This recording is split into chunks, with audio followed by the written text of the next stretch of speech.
देश के 2 राज्यों में विधानसभा के चुनाव हो रहे हैं और इसके साथ कई राज्यों में उपचुनाव भी हो रहे हैं, लेकिन सबसे दिलचस्प झारखंड के चुनाव की बात हम कर रहे हैं। झारखंड में बीजेपी विपक्ष की भूमिका में और इस बार बीजेपी झारखंड की सत्ता पर काबिज होना चाहती है और यही वजह है कि झारखंड में सियासत करने वाली बीजेपी इस बार तमाम कायदे कानून को अलग रखकर परिवारवाद की लड़ाई को छोड़कर परिवार में उलझ चुकी है। अब देखिए झारखंड की सियासत में नए लोगों की किस तरीके से एंट्री हुई है। कांग्रेस के विधायक के बयान के बाद पूरी बीजेपी उस बयान को बड़ा हथियार बनाकर झारखंड में आदिवासी समाज के जो भावनाएं हैं, उनके हितों को लेकर, उनके समाज की महिलाओं को लेकर, उनके अपमान को लेकर मुद्दा बनाकर सड़कों पर उतर गई है। दरअसल कांग्रेस के सांसद और मंत्री इरफान अंसारी ने एक बयान दिया। उनकी पार्टी में रही और उनके पार्टी के परिवार के सदस्य रही, जब उनसे अलग हो गई सीता सोरेन, तब इरफान अंसारी ने उनके लिए जिस तरीके से आपत्तिजनक शब्दों का इस्तेमाल किया, इरफान अंसारी ने जो शब्द एक महिला समाज के लिए किया है, एक नारी के लिए किया है, वो निंदनीय नहीं बल्कि कभी माफ नहीं करने वाला है। सीता सोरेन के लिए उन्होंने जो जिन शब्दों का इस्तेमाल किया, उसके लिए वो उन्हें माफी मांगना चाहिए और मुझे नहीं लगता है कि माफी के बाद भी सीता सोरेन उनको माफ करेंगे। लेकिन यह बयान झारखंड की सियासत के लोगों की अस्मिता से जोड़ दिया गया है। दरअसल इस बयान में सीता सोरेन की बेटी जिस तरीके से अपनी मां, आदिवासी महिलाओं और आदिवासी सम्मान की बात करके सोशल मीडिया पर मैसेज दे रही है, यह बता रहा है कि बीजेपी इस बार कोई भी मौका नहीं चूकना चाहती है। अगर एक बार चूक हुई तो बीजेपी को सत्ता हाथ से जाते हुए दिखाई दे रहा है। यही वजह है कि लोकसभा चुनाव के ठीक पहले सीता सोरेन को तोड़कर बीजेपी में लाना, हेमंत सोरेन परिवार को तोड़ना, पार्टी को तोड़ने की कोशिश और उनको पहले उम्मीदवार, फिर पार्टी में महत्वपूर्ण जिम्मेवारी और फिर चुनाव के मैदान में बात। और इस चुनाव के मैदान में जिस तरीके से पूरी लड़ाई चुनाव में हेमंत सोरेन और बीजेपी के बीच नहीं हो रही है, हेमंत सोरेन वर्सेस हेमंत सोरेन के परिवार के बीच हो रही है। रंग दोनों का बदला है, एक पर हरा झारखंड का रंग चढ़ा है तो एक पर भगवा भाजपा के साथ झारखंड का रंग चढ़ा है। दोनों में आदिवासी रंग इस बार उबाल मार रहा है। किसके? जो समर्थक हैं, किस पर झारखंड के लोगों का भरोसा है वो दिखाई पड़ेगा, लेकिन जो नयापन है वो सोशल मीडिया पर है। दरअसल झारखंड चुनाव में सोशल मीडिया पूरी तरीके से एक्टिव हो गया है और इसके पीछे का रीजन सीता सोरेन को लेकर दिया गया बयान, बीजेपी को छोड़कर हेमंत सोरेन के साथ आने वाले आदिवासी नेता और बीजेपी के कई पूर्व मंत्रियों की वजह से है। दरअसल ये चर्चा थमा ही नहीं था, हर जगह हेमंत सोरेन और उनके रणनीतिकार ये मान रहे थे कि बीजेपी में बड़ी टूट करवा दी गई है, बीजेपी को कमजोर कर दिया गया।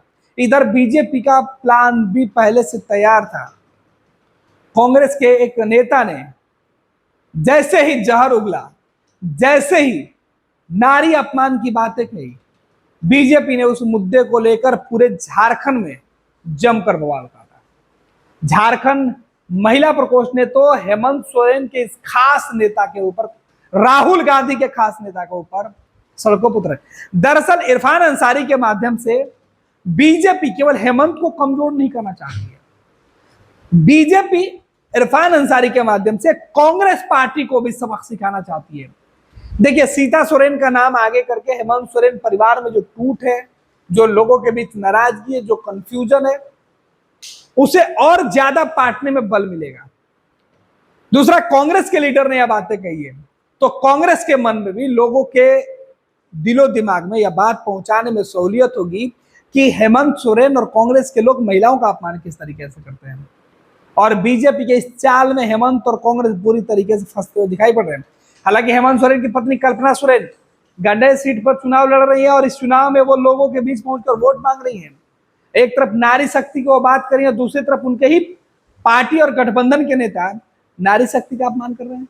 आप मैया सम्मान समारोह चला रही थी कल्पना जी, और यहां तो आपके ही घर में आपके ही आदिवासी महिला को जिस तरीके से सवाल, जो शब्दों का इस्तेमाल, क्या उसे कल्पना कभी माफ करेगी? इरफान अंसारी के बयानों को क्या कल्पना समर्थन करेगी? आज जिस तरीके के सवाल सोशल मीडिया पर बीजेपी और सीता सोरेन के समर्थक पूछ रहे हैं, उसका जवाब हेमंत सोरेन के पास है। क्या हेमंत इस सवाल का जवाब देंगे?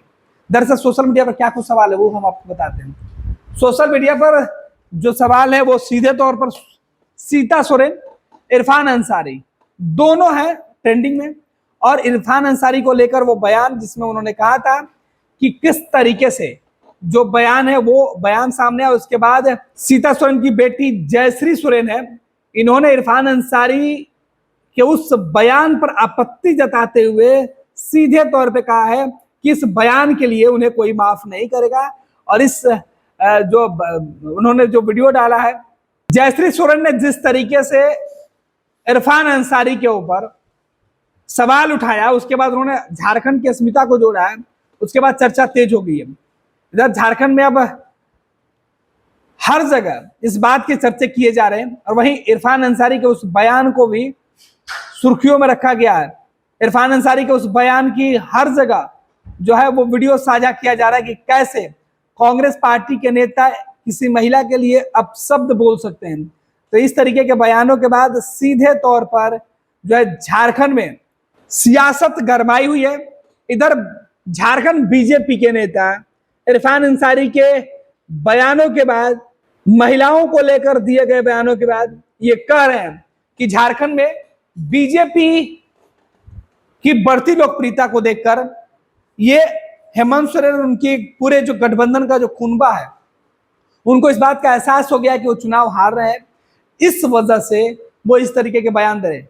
आपको बता दें कि झारखंड में हेमंत सोरेन राष्ट्रीय जनता दल कांग्रेस के साथ और लेफ्ट के साथ गठबंधन करके चुनाव लड़ रहे हैं, जबकि एनडीए का गठबंधन पहले से वहां मौजूद है।